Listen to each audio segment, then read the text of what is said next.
What's up, it's Nez, and welcome back to the letter, everyone! Last episode, we continued the renovations on the mansion, and met Zach of all people. Right now, we're kinda flirting with him. Should we continue teasing or stop it? If it were me, though, I would probably stop it because it really looks like Zach is getting a wee bit uncomfortable. So we should probably stop it. Also, Luke might see and he might blow his shit. I'll stop if it makes you uncomfortable, sweetie. Sorry. No, I should be the one apologizing. Why, you're a shy one, aren't you, big guy? It's not that, but... Is it about the ghost? He gestures to the ring on my finger and lets the fact of the matter hang heavily between us. Being told implicitly that I am too forward is not a common occurrence. I think I'm more stunned at the fact that he pointed it out rather than, well, being rejected. Not that anything is going to happen between us in the first place. Oh, come on! No, don't let him on! No, the ship was about to sail! It was just going to be some harmless flirting, right? So, you've never had a girlfriend? Zach, have you? No. Aww. No boyfriend either. You know, just in case you were gonna ask for that one next. Okay, I was thinking about Ash. And you haven't even had your first kiss? Aw, Zach. Not a one, ma'am. Do you want to have your first kiss today? I can't help it. I really can't, and I'm going to apologize lots later. Surely by the catty smile on my face, it is obvious that I'm just pulling his leg. The laugh I fail to contain certainly gives it away, if it still isn't obvious. But still he lights up in embarrassment, stammering and spluttering objections. You're married, and this will be extremely unprofessional. Aw, Zach, you poor boy. I never said I would kiss you, silly. Oh, Johans! Oh, Johans! No! Don't call your butler she's Hannah! That would be for the better. I don't think his husband would appreciate it if I made him kiss another man. I do not think he can hear us from here either. Oh, so Johans has a husband. But it is hard to think you're not taken, Zachary. Why, whoever becomes your girlfriend will be so lucky to have you. You can cook and take wonderful photographs. Wonderful meals and wonderful memories. I can play guitar too. You can? Oh my, wonderful serenades as well then. Perhaps I can find a young lady who deserves a fine, strapping young gentleman like yourself. But you are a fine, strapping young lady, Hannah. Let's not get carried away. Besides, I gotta be going. It's getting late and I got someplace else to be. A shame. A shame. I will be expecting you again soon, I hope. For a copy of my photographs, yes? Hopefully more than that. Of course, I'll even deliver them personally. Just, don't try to make me kiss your butler when I drop by. As fate would have it, the very moment the words leave his mouth, Johans comes out of the house. Judging by the slight raise of his brows, he has heard only the tail end of the sentence. There shall be no kissing of any butlers under this roof, Danke. But you are not under a roof, are you, Hansi? True. To my amusement, he takes a step back, safely placing him within the threshold of the foyer and under the roof of the house. And just as ever, he is quick to return with a sardonic reply. I am now. As I was saying, madam, it's about time for supper. Will I be needing to set an extra place at the table? Oh, what? No, I was just leaving, actually. Oh, come on, Zach. You can't say no to food. So, you have a good night, Hannah. And you too, Hansi. It was nice to meet you, Zach, honey. You have a safe trip. Alright. Hannah is officially our new waifu. Screw Rose, she's dead. We have to keep Hannah alive, everyone. Keep Hannah alive! She is an angel we must protect. He nods and the grin on his face as we say our goodbyes is the sweetest thing that I have ever seen. I linger, looking out for him with his reluctantly tiny bicycle, backpack safely secured in the basket by the front, and suitcase hooked to the back. I watch as he went down the path back to Anselm Village, until he is nothing more than a blip in the horizon. I cannot help the small smile on my face as I go inside for supper. Entering the dining hall causes me so much confusion. It is dark. For a moment I thought the electric work is not up to par. But that certainly is not the case as every other room is bright with artificial light. Finding the light switch is a monumental task, considering the size and my unfamiliarity with the room. To make matters worse, the darkness grants the room a different atmosphere, eerie and frightening. I don't want to run into the ghost here.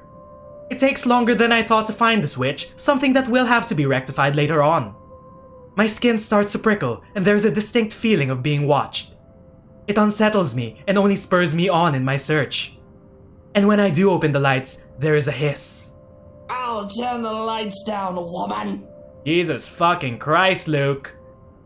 There at the end of the hall is my beloved husband with his face in one hand and a glass in the other.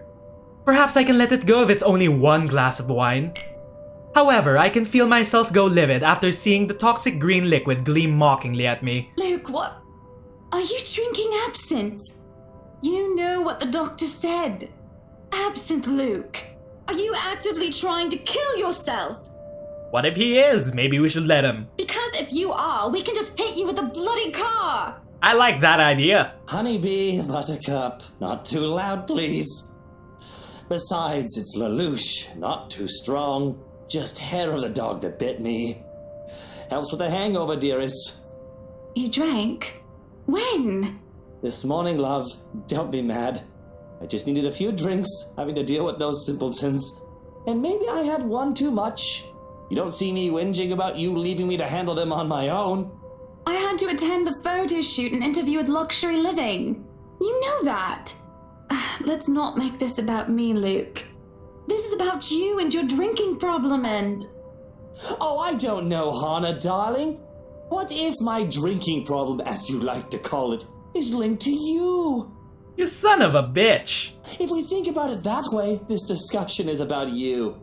That was pretty mean of you, leaving me alone to do all the work like that. Oh my fucking god, can you get any worse? You can't use the interview as an excuse either, honey. What are you, a fucking child? You're an adult. Deal with people on your own. I was informed the moment your little interview was done. So, what was it then, What were you doing? I was with Zachary. I was tending the gardens. What's it gonna be? Should I tell the truth or tell a little lie? I was with Zachary. I was tending the gardens. Well, we can't have him getting mad at Zach. He'll probably try to kill him. Let's lie on Zach's behalf. I was just tending to the garden, sweetie. You were? Oh, we were. We know how much you love your garden. For a moment, he looked skeptical. I can tell by the gleam in his eyes and the way he sits up in attention. He thinks I'm lying. But I see no point in bringing up Zachary and aggravating him. I did tend to the gardens for a bit, so it's not a complete lie. Just a little white lie. Besides, I know just how to please him. Sauntering over and circling around, I place my fingers on his shoulders. He lets out a little groan before melting like butter as I massage his shoulders. I had to make sure they didn't ruin your favorite daffodils. Oh, that is wonderful. I'm not sure if he means the massage or the flowers, but I'll take it. This is better than a fight. So, absinthe. Just one glass, Lush. I suppose I can let this one go. A bit too late anyway, you've already drank half the thing. But remember your doctor's orders. Yes, I'll try to drink less. Try. Do. Hey, I'm only human. Do you want one? No, thank you. Supper is spent in silence and nothing but the occasional sound of silverware. A grand feast has been served, well grander than usual anyway, most likely due to Luke's complaints of stress. A platter of native oysters for starters, and tranche of turbot with purple sprouting broccoli, lemon, capers, and anchovy sauce for mains. To finish it all off, black tea and golden syrup sponge pudding with custard. But when our appetites are appeased and the plates are cleared away, Luke stands, kisses me goodnight, and leaves me to stare at my half-empty cup. Lonely in the lull of night, I sit in a house too big and too empty, foreign and unwelcoming. Even with its warm tone and homely decor, it feels cold. There is no need for tears, however. I know I can get through this like every other obstacle I have faced before. This is a minor setback in what I hope to be a long and happy life. To remind myself that this place is for Luke and for our future children fills me with a renewed vigor. Besides, it looks like someone is having a cry already. What? No! The wailing is far away and muffled. Yet at the same time it shakes me to my very core as I hear it. As if the suffering is just standing right beside me. Please don't look. Please don't look to your side. Hearing it sends a chill down my spine and makes my skin prickle with goosebumps. Who is that? Oh no. Please don't investigate. Curiosity sinks in as I follow the sorrowful sound into the kitchen. And into the wine cellar hatch. Hello? Is anybody Do not open that, Hannah. I'm curious and concerned, but there is no way I'm going down into a dark and humid underground. I'm not as enthusiastic as Luke, who considers himself quite the connoisseur. However, I cannot bring myself to go to bed with this racket going on. If it is one of the household help, then they will surely need some talking. After all, this wouldn't be the first time I've gone and found one of the maids sobbing their eyes out over one thing or another. As professional as our staff are, they are still human. Most often than not, it was either Johans or I who'd calm them down, who'd help them figure out how to go on about things. Unfortunately, I'm not in high spirits right now, so I'm not wholly benevolent. Open the hatch? Hold them out. Yeah, let's not fucking open the hatch. Let's just call them out. I knock 3 times. Waiting for any sort of reply yields me no results, and I've already touched the floor hatch far too many times than what I'd like. I take a deep breath before reaching out again to whoever's inside. I've learned from experience that people respond better to kindness than threats. Shouting angrily would not help in coaxing them out. You, in the cellar! Do come out! Please don't tell them to come out. We don't want Luke waking up and finding you in there, do we? Please, do not. That man would go ballistic thinking someone was trying to steal his precious wine. Still nothing. You can have a good cry. Just not in there, yes? Why don't you come out here and we can have a cuppa and you can tell me all about whatever it is you're bawling about? Anna, you're too nice to a fault. With how long I am standing here, however, I am starting to think myself a fool. I did not want to acknowledge the other feeling I have, especially as the wailing took an eerie turn. The thought of being played with didn't sit too well with me, and I had to stop myself from getting too hot-headed as I try one more time. Now you come out of there! That is an order from the lady of the house, do you hear me? Please don't tell her to come out. Why, I ought to. Oh god. I freeze as a hand clamps down on my shoulder. Someone's behind us! The dread I've been feeling all this time makes itself known as I kneel, unmoving, not even daring to breathe. I can feel my heart pounding against my chest. But the touch is gone, as quickly as it had seized me.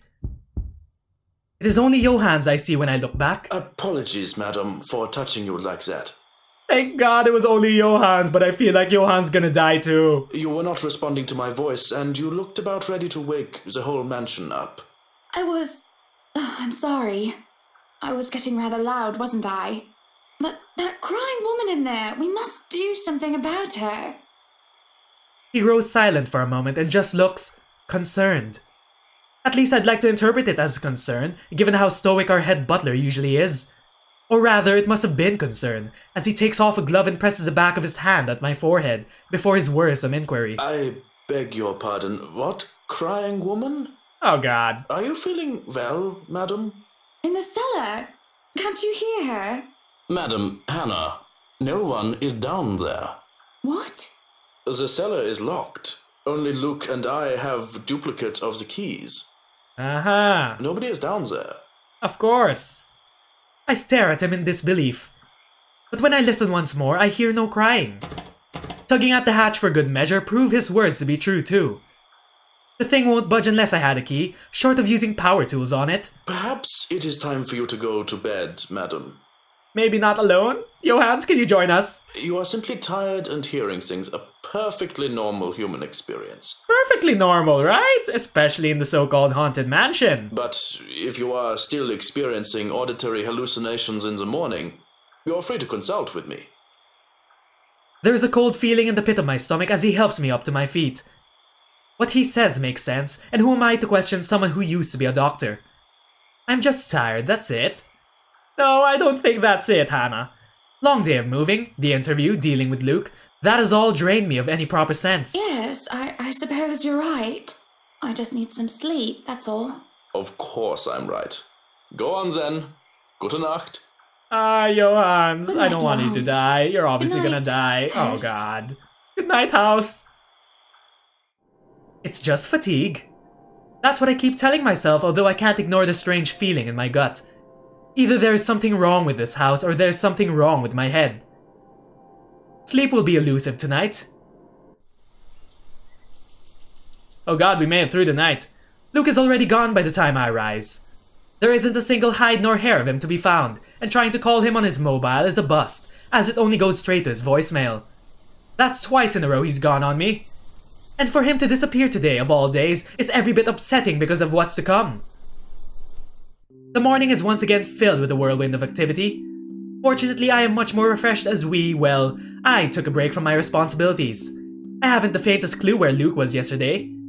Today is going to be a busy day, although unlike Wednesday, the master of the house isn't here right now, absent once again from his duties. Hopefully he'll be back in time for the party. This is our house after all. A grand housewarming party for the wonderful Wright Mansion. Every person of importance from Luxborn is invited, and there will be a few guests flying in as well. Of course, there will be some people from the media, along with friends and acquaintances who are made no less important, regardless of their status in society. Does that mean Zach's gonna be there? Marianne and I discussed business and last-minute touches to the house before finalizing everything. Not that there is much change from our original plans. Bar any huge additions to the property itself, the mansion is nearly 100% complete. You have certainly exceeded expectations, Marianne. Everything looks so marvelous, and in such a short time, too. Well, I can't take all of the credit. People have certainly been enthusiastic about the idea of working on the Wright Mansion. Didn't everyone who worked on the Wright Mansion from the cleaning crew die or disappear, including Rose? There won't be any more problems unless Mr. Wright has any more objections about the second bedroom. Luke and I had a small tiff about making the second bedroom into a child's playroom, which I insisted is completely practical. In the end, he had to be acquiesced. I didn't give him any choice in the matter. I even bought this wonderful wooden crib from the antique store yesterday, including some toys. Just in case anyone brings their baby, of course. Besides, we have little need for actual guest rooms. We hardly have guests who spend the night. If we absolutely have to, we often choose to foot the bill for their visit on one of our hotels instead, always at Luke's own insistence.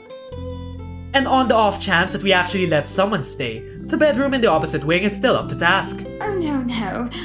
We proceed with that room as planned. I already agreed to him having his greenhouse and his vineyard and his stables. He may as well let me have this one thing. No, I did not agree to him having a helipad. All right then. Well, do we have any other concerns? Anything we need to put on our agenda before the party commences? Maybe an exorcist? No, I don't think so. You're forgetting an exorcist. Not unless Luke has anything else to say. Is he around then?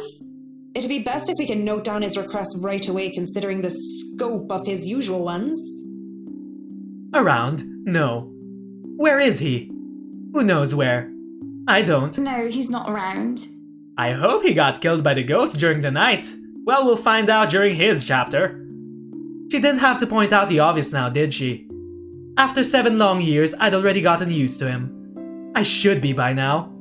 Still not, apparently. But don't you have a party?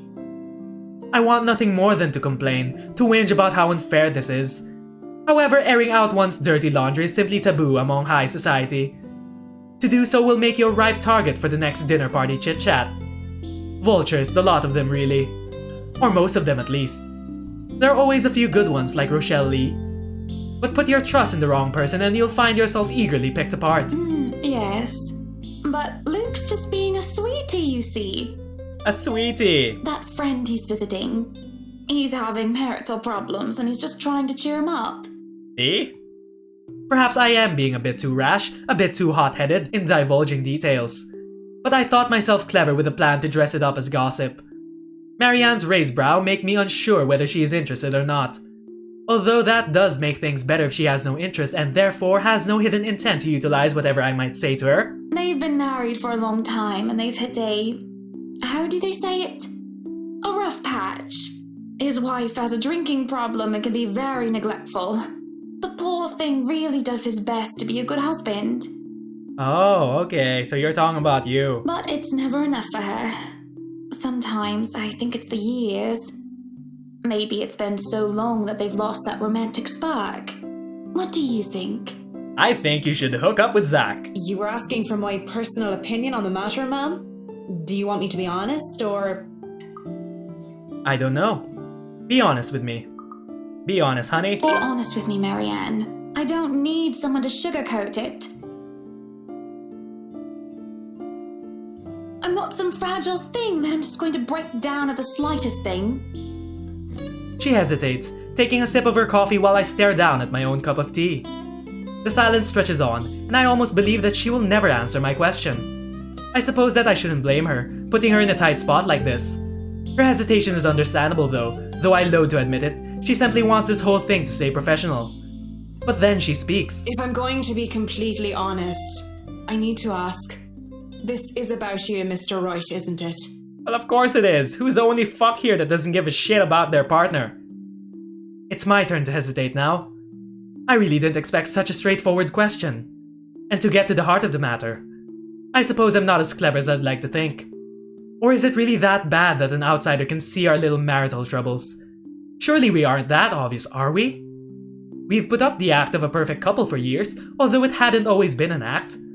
Marianne is just more keen than the average person, of course. It is a necessity to her career, and she's been working so closely with us. Yes, that's it. Suppose it is. What would you tell me? Then, I tell you it's none of my business. I tell you that I don't want to meddle. But, if the troubled husband with the neglectful wife asked me for my honest opinion, I'd say that he shouldn't base his happiness and his self-worth on someone else. Very true. Someone who won't even give him the time of the day. Exactly. Maybe he should try being independent for a while. See what it's like when he isn't trying to please someone else and doing things for himself. Everyone's supposed to be their own man or woman, right? A bit of breathing room never hurt anyone. That's just my 2 pence worth, of course. So you're saying they should divorce? Uh-oh. Nothing as drastic as that. If they're afraid that it might lead to just that, then maybe that is what's meant to happen in the first place. We shouldn't let our fear control our lives. But it's just a short hiatus is all. Or, couples therapy? Couples therapy. Look, I'm really not the best person to ask about relationships. So grain of salt and all that. She trails off, having said her piece, and leaves nothing but the smell of coffee and Earl Grey between us. There is a calm, despite the nature of what has just been discussed. To say that her words make me start to think is an understatement. To say that I'm not considering her advice is a lie. And to say that this might just be the calm before the storm is a possibility. Others have had shorter marriages, yes, but plenty have celebrated long and happy ones as well. My own parents celebrated their choral anniversary before they passed away. But 7 years? 7 years isn't a whole lot in the grand scheme of things. It isn't a whole lot of time to see what and where our relationship can bring us. And at the same time, 7 years. Well, it hasn't been entirely made up of unhappy years, has it? It won't last forever. It's not supposed to anyway. I just dread the thought that it might last for a very long time. I dread the thought that these small spats, these little disagreements, will turn into an all-out resentment. The idea that we will grow to hate each other with every fiber of our being scares me. I can't even pinpoint the exact moment when our blissful union turned sour. When did he start to seek other women, lacking any ulterior motives? When did we start to cooperate only to suit our materialistic greed and attention-seeking ways? Money and success. Fame and glamour. Are those the only reasons we still stay together? There's a cough before Marianne clears her throat. I must have been quiet for so long, and I move to apologize when she stands up. We both end up on our feet, unsure of how to proceed. Some sort of odd, awkward shuffle occurs as we decide whether to sit back down or not. I really should handle what's left of the work. You won't be attending the party? Marianne, join us for the party! More victims! Oh, you really must, Marianne. I'll try to stay and chat. Maybe grab a few bites and a drink, but I can't be around for the entirety of the event. My apologies. Busy, busy, busy. You must stay a while. I'd love for you to meet some of my friends, and they're ever so excited to meet you. Is she gonna set Marianne and Zach up together? You need to say hello to the Lees, at least. If it wasn't for them, I'd never even heard of you. We'll see. So, if I can be excused? Certainly. You'll have to excuse me as well. I must attend to the party before any early birds arrive. Because, believe me, they will throw a fuss if things aren't ready, even when they're not supposed to be here until an hour later. Well, this episode we seem to have learned more about the dynamics of Hannah and Luke's relationship. I wonder how it'll turn out, even though we obviously know, or we're planning to kill Luke off. For more episodes of The Letter, like and subscribe so we could grow our channel together. Once again, my name is Nez and thanks for watching. See you all next time. Bye everyone!